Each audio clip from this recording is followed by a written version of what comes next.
دوجار مەبەستی سەرەکی گوشارەکانی بەغداد ئاشکرا بوون. بڕیارەکان لە تاران دەدرێن و لە بەغداد جێبەجێ دەکرێن.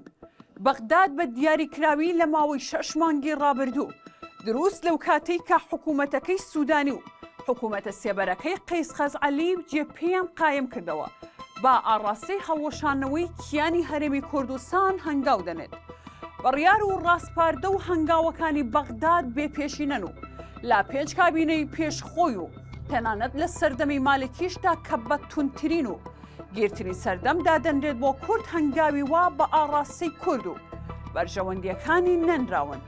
چاودێرانی سیاسی و ئاگایانی دۆخەکە دەڵێن دەستونکردنەکانی بەغداد بە پشتگیری ئێرانیەکانە و تەواوی ئەو هەنگاوانەی سیاسی و وەزیر و تەنانەت پەرلەمانتارەکانیش دەینێن بە پلانی پێشوەختەی ئێرانیەکانە و پێشچوونە نێو پەرلەمان و دادگا هەر بڕیارێک پێشتر لا ژووری ئەمەلیاتی قۆنسوڵخانە تاوتوێ دەکرێت.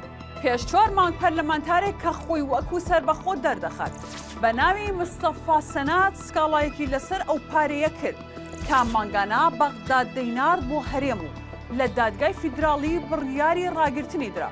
پەرلەمانتارەکە دواتر لە راپۆرتێکی کەناڵی ئەلڕەشیددا دەرکەوت کا سەر بە ئێرانە و تەنانەت بەڵگەی تێکوەلانی لا وەرگرتنی پارە بۆ هەڵمەتی هەڵبژارنەکەی لە قۆنسوڵخانەی ئێران بڵاو کرایەوە.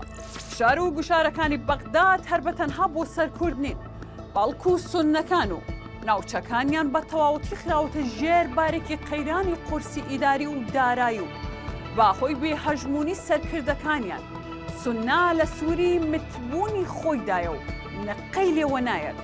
وشارەکانی بەغداد تاران بۆ سەر کوردستان هەر تەنها با بڕینی بەشە بودجێ مانگانە کۆتایی نەهات، بەڵکو ئێرانی و شیعە هاوپەیمانەکانیان لە نێو پەرلەماندا لە کاتی پەسەندکردنی بودجەدا کوردیان کردە میوانە ڕەزاگرانەکە و بە تەواوەتی لە هەموو مافەکانی بێبەشیان کرد.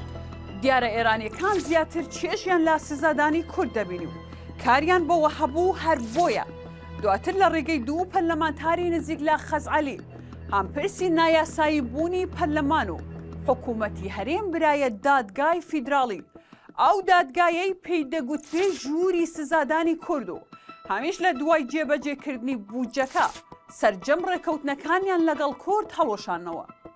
ئێران و دۆستەکانی لە عێراقدا دەمێک ساڵە بە دوای ئەو دەرفەتەدا دەگەڕێن تا ئەوەی دەیانەوێت بە کوردی بکەن و بە تازەگیش دەیانەوێت لە ڕێگای ئەو گوشار و فشارانە چەند خواستێک بەدەست بهێنن، لا نمونەی بە مەرکەزیکردنی حکوومەتی ناوەند و نەهێشتنی تەواوەتی ڕۆڵ و کاریگەری کورد و سوننە و بردن و هەڵوشینی تەواوی نەوت و دۆلار و یەدەکی زێڕی عێراق.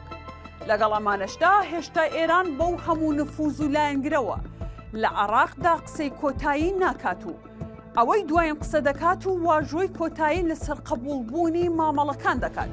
ئەمریکا و ئەمریکیەکانن تا ئێستاش نازانرێت گوشار و فشار و دەستونکردنەوەکانی ئەم جارەی ئێرانیەکان و هێزە میلیشیەکانی دۆستیان چی بە کورد لە هەردوو پارچەی باشوور و ڕۆژهەڵات دەکەن. بەڵام ئەوەی دیارە و دەزانرێت ئەوەیە کە هێشتا کورد دۆستە گەورەکەی کە ئەمریکا و هاوپەیمانیەکانیەتی لەدەست نەداوە.